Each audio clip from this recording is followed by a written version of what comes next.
Ada sebuah tren yang belakangan ini terjadi dan bukan tren positif. Trennya adalah orang tanpa niat jahat tapi diperlakukan seperti penjahat. Dan saya bukan ngomongin mensrea, itu mah adalah acara komedi ya, acara lawak, udahlah. Itu sebenarnya nggak penting untuk diperdebatkan. Ada banyak hal, ada banyak isu yang lebih penting untuk kita fokuskan seperti penanganan bencana di Sumatera, kok berhenti, atau eksekusi MBG, atau banyak hal lain termasuk terorisme atau intimidasi terhadap sejumlah aktivis yang sedang bersuara, termasuk yang ingin gue bahas ini. Jadi mari kita bahas sekarang. Proklamasi kemerdekaan rakyat. Believe in God. Kalau emang lu bener duduk dialog sama Belakangan ini ada sebuah kecenderungan di mana orang-orang yang sedang berjuang untuk Indonesia, yang nggak punya niat jahat, tapi diperlakukan seperti penjahat. Mensrea-nya nggak ada, tapi dianggap seperti ada, lebih tepatnya diperlakukan seperti ada. Dan gue tahu mensrea adalah judul pertunjukan stand up comedy gue, tapi justru karena itulah gue nggak bisa menutup mata atas kejadian yang sekarang sedang terjadi. Karya gue namanya mensrea, jadi untuk gue menutup mata terhadap sejumlah kasus yang terjadi belakangan ini rasanya aneh buat gue, makanya gue pengen ngebahas. Kita tahu apa yang terjadi dengan Tom Lembong, mantan Menteri Perdagangan yang dianggap merugikan negara akibat kebijakan impor gula, lebih tepatnya mentahan gulanya. Dan kita sudah tahu juga betapa misteriusnya kasus tersebut karena bukan cuman beliau yang melakukan kebijakan impor gula tersebut. Menteri Perdagangan sebelumnya melakukannya, Menteri Perdagangan setelahnya melakukannya, bahkan di antara sejumlah Menteri Perdagangan yang melakukannya, banyak yang sebenarnya ngimpornya lebih besar, tapi mereka tidak dikasuskan. Tom Lembong dikasuskan. Pada saat gue wawancara beliau di Skakmat, beliau sempat berujar bahwa tadinya saya pikir ini adalah kasus hukum, ternyata ini kasus politik. Nah, waktu gue mendengar itu, gue dan juga mungkin banyak sekali orang di Indonesia menduga yang dimaksud dengan kasus politik itu adalah bahwa ini terkait dengan keberpihakan politik beliau. Karena waktu itu beliau mendukung Anies Baswedan. Tadinya gue mikir kayak gitu. Hingga muncul kasus-kasus berikutnya yang sebenarnya nggak ada hubungannya sama afiliasi politik. Salah satunya adalah yang terjadi kepada Ibu Ira Puspa Dewi, kalau gue nggak salah namanya. Beliau adalah direktur atau mantan direktur utamanya ASDP, yang juga dianggap merugikan negara. Dan beliau dianggap merugikan negara karena beliau beli sebuah perusahaan dengan nilai 1,2 triliun. Perusahaan yang beliau beli ini, di dalamnya terdiri dari 53 kapal besar, beberapa di antaranya besar segede lapangan bola, termasuk izin trayek. Perusahaan ini menghasilkan revenue 600 miliar rupiah tahun sebelumnya. Makanya dasar penentuan nilai perusahaannya 1,2 triliun valid, karena biasanya perusahaan itu dinilai valuasinya adalah 2 kali lipat dari revenue yang dia create, dengan asumsi perusahaan ini bisa bertumbuh ke revenue tersebut. Kelak nilainya akan seperti itu. Gitu kurang lebihnya. Tapi KPK menganggap Ibu Ira melakukan kerugian negara atau menciptakan kerugian negara karena menurut audit KPK harusnya nilai perusahaannya 19 miliar. Kok bisa? Revenue yang diciptakan aja kan kita bisa ngelihat ya. Pembukuannya bisa dilihat. Revenue aja 600 miliar, makanya valuasinya 1,2 triliun. Kok bisa valuasi 1,2 triliun lalu dianggap audit KPK 19 miliar? Nah, ini membingungkan, misterius. Dan yang bingung tuh bukan cuman kita publik. Yang bingung bahkan hakimnya juga. Kalau kita ingat ya, waktu itu Pak Tom Lembong itu bahkan ketika majelis hakim membacakan putusannya ya, dalam bacaan keputusannya dikatakan bahwa tidak ada niat jahat. Jadi disebutin, ini sebenarnya nggak ada niat jahat. Jadi bahwa dijatuhi hukuman itu adalah hal yang sangat misterius. Kemudian Ibu Ira, hakim ketuanya, karena ada majelis hakim ya, hakim ketuanya itu menyatakan bahwa beliau tidak bersalah. Walaupun secara total beliau bersalah, tapi hakim ketuanya justru. Jadi ada dissenting opinion yang menyatakan tidak bersalah. Seakan-akan para hakim ini pengen bilang, menurut kami juga enggak sih sebenarnya, tapi mungkin tekanan menurut keyakinan gue atau faktor-faktor apa, Atau mungkin memang kebenaran menurut keyakinan beliau-beliau yang akhirnya menjatuhkan hukuman bersalah kepada baik Tom Lembong maupun Ibu Ira. Nah, pada akhirnya Bu Ira dan Tom Lembong tidak harus menjalankan hukuman mereka. Tom Lembong mendapatkan abolisi dari Presiden Prabowo, Bu Ira mendapatkan rehabilitasi dari Presiden Prabowo. Mirip tapi beda. Pokoknya intinya sama-sama tidak harus menjalankan hukuman mereka. Tapi yang jadi presiden buruk adalah bahwa itu dinyatakan bersalah. Padahal harusnya, menurut banyak ahli, banyak perdebatan, harusnya tidak dinyatakan bersalah. Nah, tapi bukan cuma itu doang. Sekarang Indonesia sedang rame kasus Nadiem Makarim. Gua recap sedikit ya, kasusnya Nadiem Makarim. Jadi Nadiem Makarim ini sebagai Menteri Pendidikan ini melanjutkan program dari menteri sebelumnya. Sebelumnya, terutama karena COVID, ada wacana untuk melakukan atau mungkin ada program untuk melakukan pembelajaran secara daring akibat dari COVID. Akhirnya muncullah program pengadaan laptop beserta dengan softwarenya. Waktu Nadiem Makarim masuk, disepakati Windows. Tapi Windows itu diputuskan tanpa kajian. Jadi sebagai menteri, Nadiem Makarim memutuskan untuk melakukan kajian yang komprehensif. Dalam proses kajian tersebut, dia diawasi sejumlah pihak. Bahkan dia 2 kali diaudit BPKP dan tidak ada keputusan bahwa dia melakukan sesuatu yang ilegal, nggak ada markup, nggak ada apa-apa. Prosesnya dikawal oleh LKPP, BPKP, KPPU, Jamdatun, dan itu adalah kejaksaan. Nah,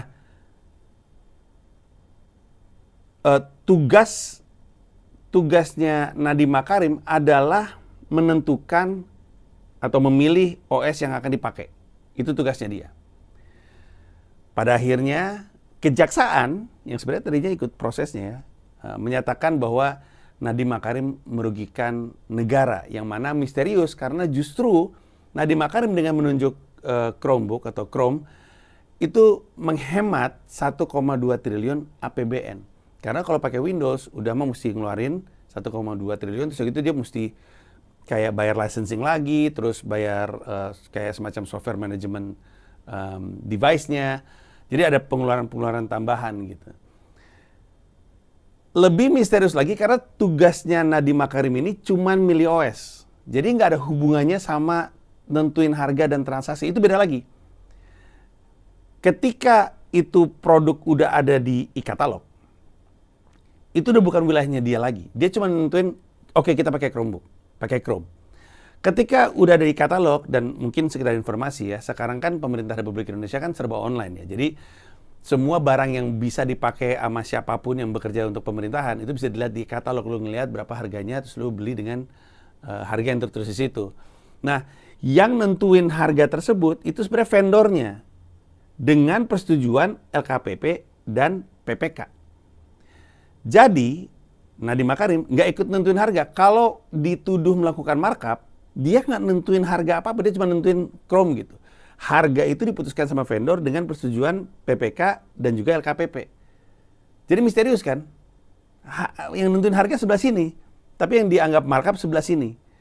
Dan ada orang-orang yang pada bilang ini kan kalau misalkan kita perhatiin ya, harganya kok lebih mahal daripada pasaran gitu ya. Itu adalah karena di Indonesia ada aturan semua gadget yang masuk 25% harus TKDN. T-nya gue lupa apa. Tapi KDN-nya itu adalah komponen dalam negeri kalau gue nggak salah. Sehingga harganya berbeda.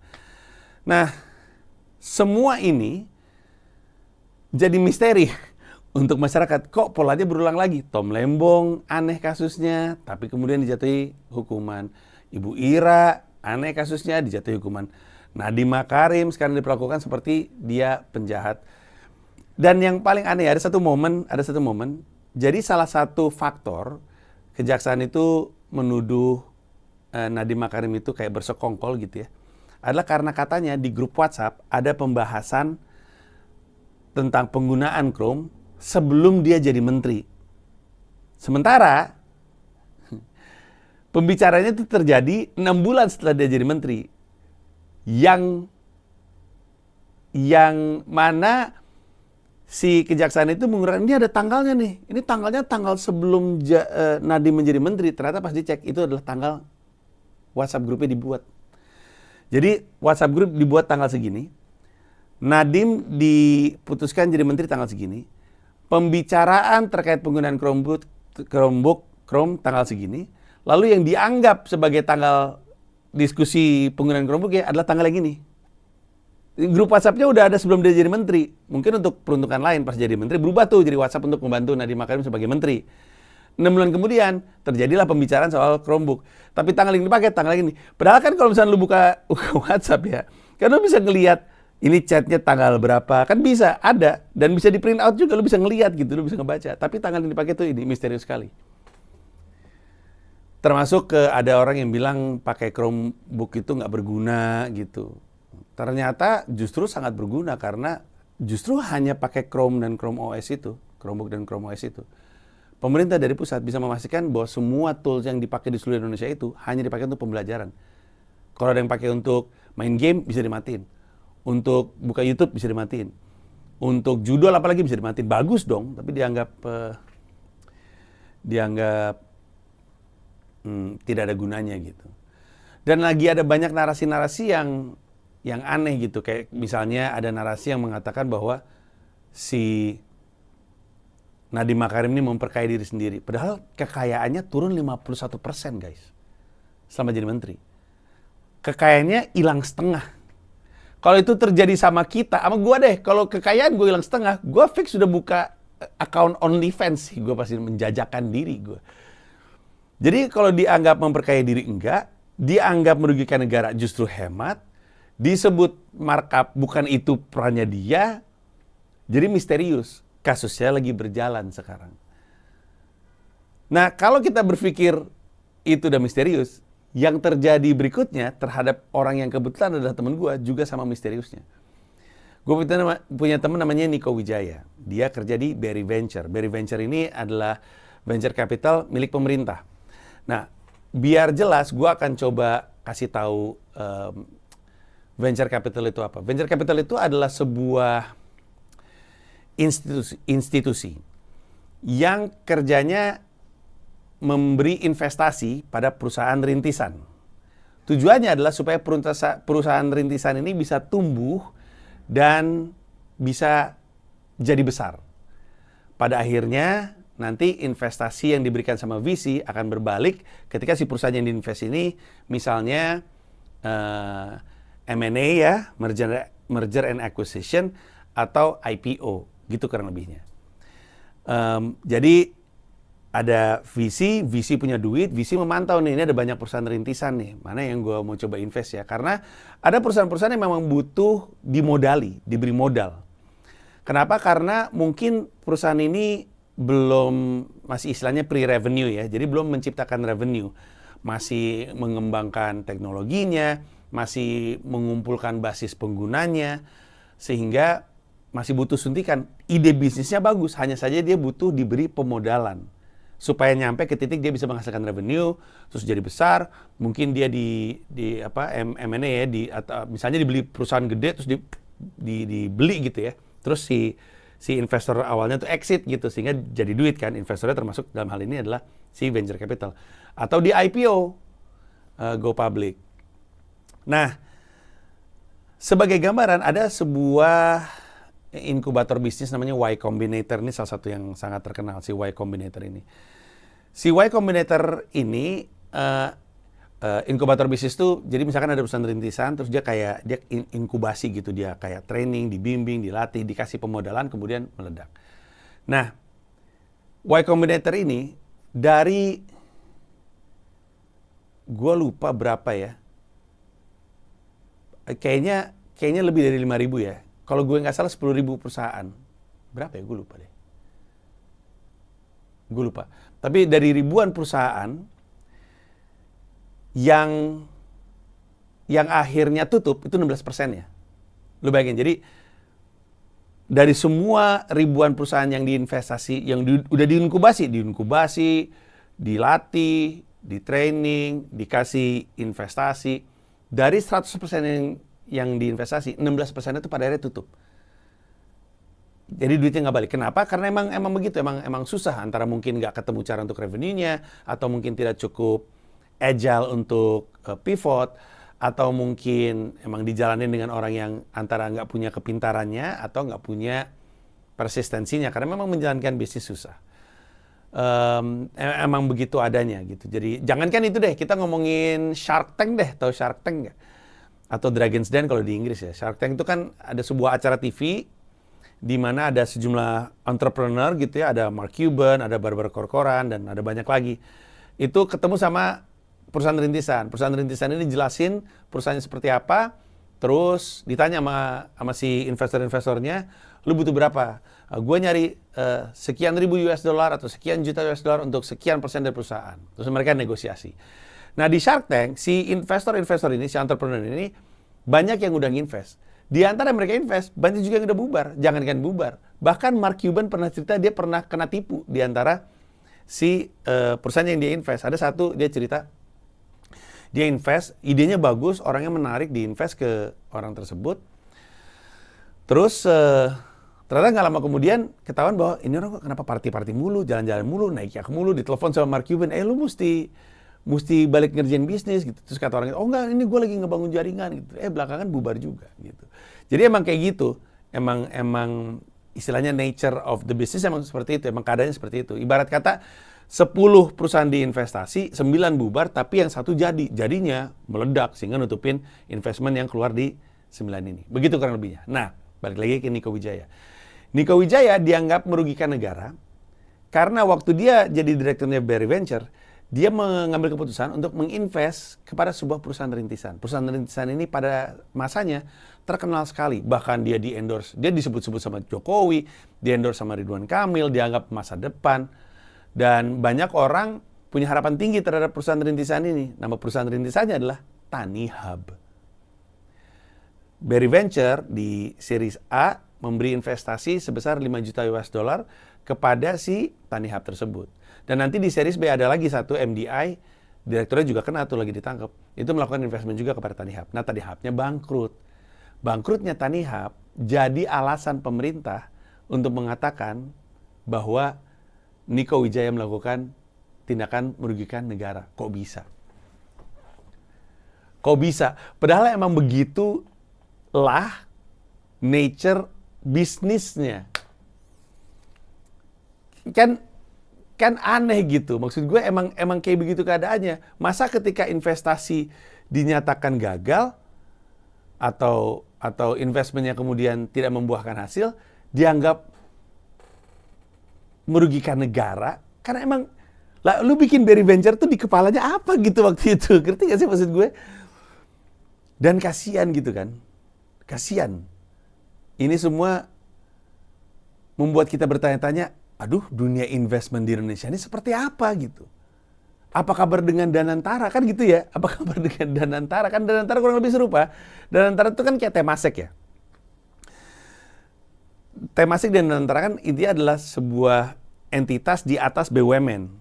Jadi BUMN nih, BUMN di Indonesia, tiap tahunnya itu nyetor profit ke atas. Profitnya dikelola sama Danantara untuk diinvestasikan. Udah pasti nanti Danantara ketika menginvestasikan itu ada investasi yang berjalan dengan baik, ada investasi yang berjalan dengan buruk. Ini produknya Prabowo kan. Terus kita bertanya-tanya, anjir ini kalau Berry Venture aja digituin, Danantara apa kabar? Oh, kebetulan Danantara kan aman. Kenapa? Karena pasca kasus yang terjadi sama Niko Wijaya ada undang-undang baru yang lahir terkait Danantara yang menyatakan kalau Danantara melakukan investasi dan investasinya gagal tidak dianggap sebagai sebuah kejahatan. Jadi Niko Wijaya cuman salah timing. Itu juga bukan salah dia. Salah timing itu bukan salah dia, keadaan. Gila nggak? Nggak ada di negara lain kejadian seperti ini. Kayak Temasek melakukan investmentnya kemudian gagal atau ada perusahaan yang diinvestasiin kemudian tutup atau bangkrut, nggak dianggap kejahatan. Nggak ada, di semua negara nggak ada. Coba lu cari di semua negara.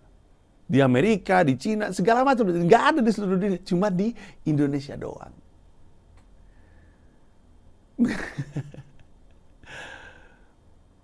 Sekarang,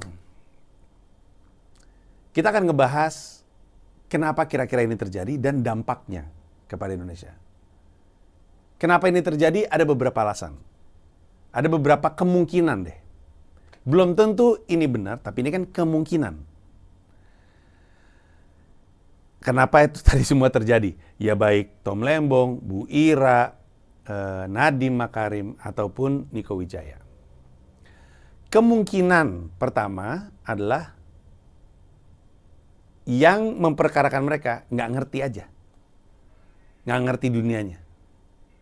Mungkin, kemungkinan itu ada. Belum tentu, tapi kemungkinan itu ada. Karena kesannya kayak gitu kan, kesannya kayak nggak ngerti aturannya gitu. Baik itu soal Ibu Ira, atau Tom Lembong, atau Nadiem, ataupun Niko. Ini semuanya tuh kayak, lu tuh ngerti nggak sih? Ya kan, ini tuh ibaratnya kayak ada wasit basket, disuruh jadi wasit bola. Kemudian ada pemain, nekel dari depan, kena bola, pemain teguling, geleg, dikasih kartu merah. Kartu merah kamu yang tackle. Yang nekel kan kartu merah. Kenapa kartu merah? Ya karena tadi Anda melakukan pelanggaran. Pelanggarannya di mana? Itu lihat pemainnya gelinding-gelinding. Lah kan kena bola dulu. Bola kena, abis itu kaki dia ada di balik bola, karena saya kena bola terus keguling gitu. Ya itu pelanggaran. Loh, lu ngerti aturan gak sih? Gitu kan? Kayak gitu. Jadi apakah mungkin? Ya mungkin, kemungkinannya mah ada. Belum tentu, tapi kan kita lagi bicara kemungkinan. Kemungkinan yang kedua adalah bahwa ini tuh politis. Dan politis pun bisa kita bagi ke beberapa aspek. Kemungkinan alasan politis pertama adalah bahwa, ini kemungkinan ya, bahwa ini dilakukan terhadap musuh-musuh politik. Jadi ada kaitannya sama afiliasi politik. Kemungkinannya ada, walaupun menurut gua kecil sekali. Karena nama Nadiem, Niko Wijaya, dan Bu Ira itu nggak ada afiliasi politik kemana-mana. Kemungkinan ada, tapi rasanya kecil. Kemungkinan berikutnya adalah lembaga-lembaga ini yang lagi sibuk nangkep-nangkepin dan memperkarakan ini. Kemungkinan ini lagi pengen nyari poin di mata Pak Prabowo. Karena ini ada presiden baru. Terus pengen dapat poin aja, pengen kelihatan oke, pengen kelihatan bagus, pengen kelihatan kerja. Sehingga sekilas menurut keyakinan saya terasa overcompensating gitu. Ada banyak kejadian di mana publik tuh mendapatkan kesan kayaknya orangnya ditangkap dulu, abis itu dicek kemudian salahnya di mana gitu. Ada kesan seperti itu. Jadi ada kemungkinan selanjutnya adalah mungkin lembaga-lembaga ini lagi nyari poin. Atau kemungkinan lain adalah memang inilah arahan dari Presiden Republik Indonesia. Mungkin ada insentif dan disinsentif. Ada carrots and stick. Kalau lu dapat sesuatu, kalau lu mencapai sesuatu, lu dapat sesuatu. Kalau lu nggak berhasil dapat apa yang gue pengen, lu mendapatkan sesuatu juga. Ya, jadi carrots and stick gitu. Lu berhasil, gue kasih carrot, lu nggak berhasil, gue kasih stick, gue pukul pantat lu. Karena gue pengen lu gerak gitu. Nah, ini juga kemungkinan yang patut kita pertimbangkan. Karena Pak Prabowo memang punya banyak rencana. Dan rencananya Pak Prabowo itu memang banyak membutuhkan dana. Itulah kenapa muncul program MBG. MBG ini butuh dana banyak gitu. Dan itu yang mungkin jadi alasan. Mungkin menurut keyakinan saya, mungkin Pak Prabowo bilang, gue butuh duit dan gue mau memastikan gak ada duit yang keluar dengan sia-sia gitu. Kalau misalkan lu bisa berhasil menahan itu atau memastikan itu tidak terjadi lagi, lu mendapatkan ini. Dan kalau misalkan lu gagal, lu mendapatkan ini. Mungkin. Sehingga kita jadi ngelihat, oh pantesan ya kok kayak mereka kayak gegabah gitu. Mungkin gitu ya. Dan kemungkinan lain adalah mungkin karena orang-orang ini, Tom Lembong, Bu Ira, Nadiem, Niko, ini mengganggu status quo. Ada kemungkinan ini. Status quo pun kita bisa balik dua. Yang pertama, status quo orang-orang yang seharusnya ada di jabatan tersebut. Bukan rahasia lagi bahwa banyak jabatan-jabatan yang ada di lembaga ataupun di pemerintahan, ini adalah jabatan-jabatan politis, bukan jabatan karir. Lu tuh nggak kerja di Kementerian Pendidikan atau di Kementerian Perdagangan dari bawah, terus eselon 1, eselon 2, terus apa, untuk jadi menteri, enggak. Bukan misteri ini. Kita tahu ini bahwa orang-orang yang ada di posisi-posisi ini dapat posisinya bukan berdasarkan kompetensi, tapi berdasarkan pertimbangan politis.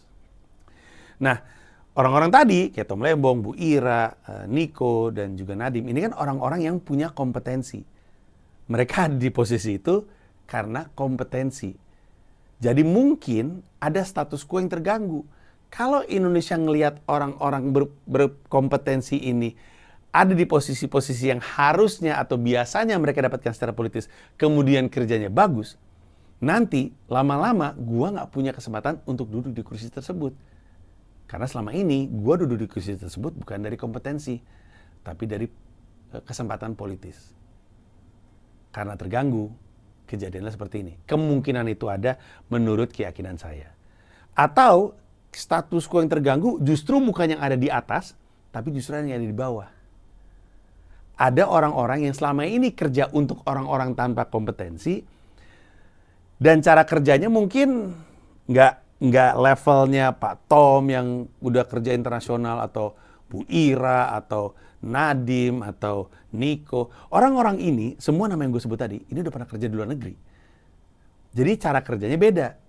Mungkin, salah satu kemungkinan adalah, ada orang-orang yang di sini justru terganggu dengan praktek yang ini. Terganggunya juga bisa dua nih. Terganggu, aduh kok jadi ribet sih? Gue biasa kerja santai, tiba-tiba jadi kerja ribet nih. Ini sering terjadi di perusahaan-perusahaan, bahkan bukan cuma di pemerintahan. Jadi ada sebuah perusahaan ini bawa manajer dari industri yang udah matang gitu ya. Terus ditaruh ke perusahaan rintisan, terus dia naruh aturan baru. Orang-orang yang biasanya pakai sistem lama terganggu, aduh ribet banget lagi nih orang nih. Iya bikin kita susah, kita jadi salah mulu nih gitu. Dan nggak suka kan mereka salah mulu, sehingga akhirnya mereka bersekongkol untuk mengupayakan orang ini cabut supaya status quo-nya, cara kerja yang lama yang sebenarnya salah itu bisa berjalan. Atau status quo atau alasan yang lainnya adalah karena terjadi sejumlah pelanggaran di bawah atau bahkan sejumlah kejahatan di level bawah nih. Karena yang ada di atas nih dapat posisinya posisi politis nih. Yang penting mereka menjalankan tugas mereka, menjaga kepentingan mereka, nggak terlalu peduli yang ada di bawah main sendiri. Kemudian suatu hari masuklah orang-orang dengan kompetensi, orang ini memastikan due diligence-nya oke, corporate governance-nya oke, sehingga nggak bisa lagi ada permainan-permainan seperti yang selama ini terjadi. Karena orang-orang ini kemudian terganggu, diusiklah yang ada di atas. Dan untuk yang ngerti kemungkinan yang barusan, pasti tahu bahwa ini sebenarnya sedang terjadi di Indonesia di tempat-tempat lain. Nah, kemungkinan-kemungkinan ini,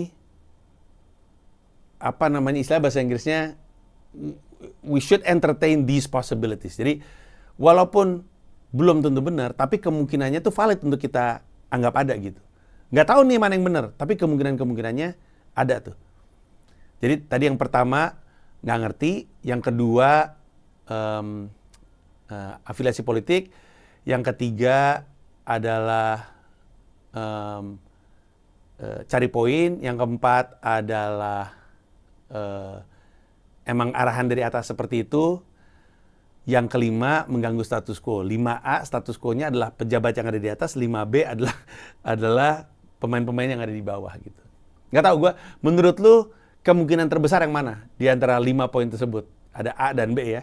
Kasih tahu gue di kolom komentar, menurut lu yang mana yang lebih mungkin yang jadi penyebab semua keriuhan yang terjadi saat ini? Ada 1 sampai 5, 5 dibagi A dan B. Tapi juga perlu kita bahas kira-kira dampaknya untuk Indonesia itu seperti apa. Pertama dampaknya adalah takutnya ada ketakutan atau seminimalnya keengganan dari orang-orang yang kompeten untuk ngebangun Indonesia jadi nggak mau ikutan ngebangun Indonesia karena ngeliat kasus-kasus ini.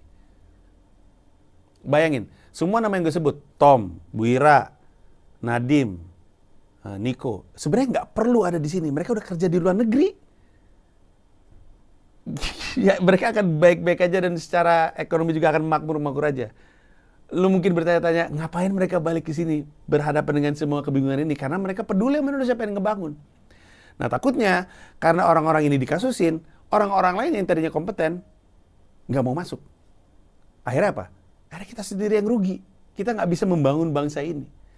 Walaupun dugaan gue yang ini mungkin nggak terjadi. Karena gue habis ngeliat ada klip dari konten yang namanya, ada podcast namanya Room for Improvement. Room 4 Improvement. Hostnya namanya Rory. Bagus banget. Gue pernah wawancara di situ, udah bagus. Semua konten-kontennya Room for Improvement-nya Rory bagus. Tapi ada satu wawancara yang dilakukan sama seorang ibu yang bernama Ibu Iren. Bu Iren ini kalau nggak salah Wakil Menteri Ekonomi Kreatif. Bu Iren ini seperti 4 nama tadi itu juga kerja di luar negeri. Tapi dia datang ke Indonesia untuk membangun negeri. Dan ada banyak nama-nama seperti ini di pemerintahan yang sekarang bahkan. Saya tanya sama Rory, Bu, orang kayak Ibu itu sekarang lagi dikasusin loh. Ibu nggak takut? Enggak jawabannya. Gua merasa orang seperti Bu Iren ini banyak. Orang yang bukan cuma punya kompetensi, tapi juga punya nyali. Nah, selama kita punya orang-orang seperti ini, harusnya kasus ini tidak membuat mereka enggan dan ragu untuk membangun negeri. Oke, tapi itu adalah kemungkinan yang terjadi. Gara-gara ini, apa dampaknya ya? Nah, itu satu tuh. Yang kedua, yang lebih gue khawatirin adalah, gue khawatir negara ini nggak bisa maju. Karena salah dianggap jahat. Aduh, ini bahaya banget. Kayak yang terjadi sama Niko itu paling bikin gue garu-garu kepala. Karena Niko itu nggak punya niat jahat. Dia berniat melakukan pekerjaan dia sebagai Barry Venture. Pekerjaannya memang menginvestasikan kepada perusahaan rintisan. Tentu diperhatiin, dipelajari, sehingga punya alasan-alasan kuat untuk invest. Tapi kalau misalkan yang diinvestasi ternyata gagal, ya emang begitu, ya itu alasan bikin Barry Venture. Buat apa pemerintah punya venture capital plat merah kalau bukan karena emang paham keadaannya seperti ini gitu. Cuman kan akhirnya kan pemerintah Republik Indonesia memperlakukan salah sebagai jahat. Dan kalau salah diperlakukan sebagai penjahat, gimana cara kita mau maju? Dalam hidup ini, ketika kita mencoba untuk melakukan sesuatu, pilihannya cuma benar dan salah. Kalau nggak boleh salah, kalau kita nggak ngasih ruang untuk salah, nggak bisa bertumbuh. Gua aja selalu bilang, mulai dulu aja, abis itu bikin yang lebih baik. Frasa itu menggambarkan bahwa ketika kita melakukan sesuatu, kadang bagus, kadang jelek, tapi nggak apa-apa, bikin lagi. Itulah yang menghasilkan inovasi. Sekarang, gimana caranya bangsa ini berinovasi? Kalau salah itu dilebur dengan jahat, aduh ini bahaya sekali, gue khawatir banget. Gue khawatir banget dengan ini. Kita kan semua pengen lihat Indonesia maju. Tapi kemajuan itu butuh waktu, butuh proses, butuh pembelajaran. Ada yang namanya learning curve atau kurva pembelajaran. Kurva pembelajaran, belajar aja begini. Nggak ada orang langsung, wop, pinter tuh nggak ada. Semuanya itu begini gitu. Dan dalam prosesnya itu kan berarti kan nggak langsung di atas, berarti ada salahnya, ada kurangnya gitu. Kalau ruang untuk belajar, bertumbuh, benar dan salah, dan berhasil dan gagal, kemudian anggap itu sebagai penjahat, nggak bisa maju ini negara. Pusing gue. Keresahan gue terhadap ini tuh besar sekali. Besar sekali. Dan besar kemungkinan gue mungkin akan ngebahas ini lagi di masa depan. Tapi gue harus ngeluarin ini, dan ini adalah keresahan yang harus gue luapkan.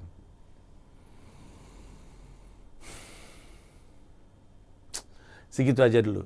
Jangan lupa tadi gue pengen tahu pendapat lo. Di antara semua kemungkinan penyebabnya, 1-5, 5 ada A dan B, mana yang menurut lu merupakan kemungkinan terbesar? Dan seperti biasa, silahkan kasih tahu di kolom komentar, apakah ini layak untuk dirilis. Kalau menurut lu orang lain perlu tahu ini, gua akan rilis untuk umum, kalau enggak, gua akan tahan. Terima kasih banyak, bye-bye. Selamat malam dan selamat datang 10.000 penonton di Indonesia Arena Jakarta dalam acara Stand Up Comedy Special Show Mens Rea dari Panji Pragiwaksono. Sekarang mari kita sambut Panji Pragiwaksono. Selamat malam atasan Presiden Republik Indonesia. Let's go.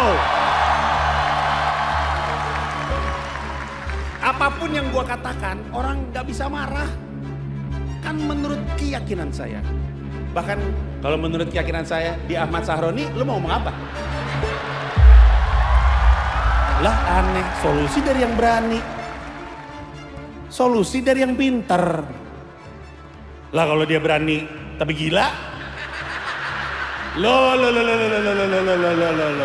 Indonesia pernah ngelihat sosok pemberani, Dharma Pongrekun. Sekarang orang macam apa sih yang milih sosok seperti beliau?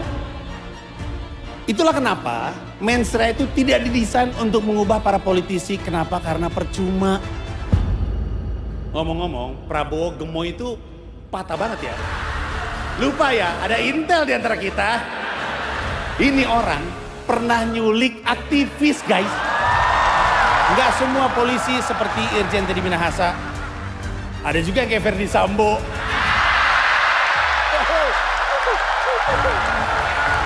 Ikutin gambarnya, jangan ngide. Tukang ngerjain kerjaan arsitek jadinya kayak gitu. Sama, arsitek juga jangan kerjaan tukang. Karena arsitek ngerjain kerjaan tukang itu ibaratnya lapor Mas Wapres. Hati-hati Mas Panji, ngomong politik tuh hati-hati.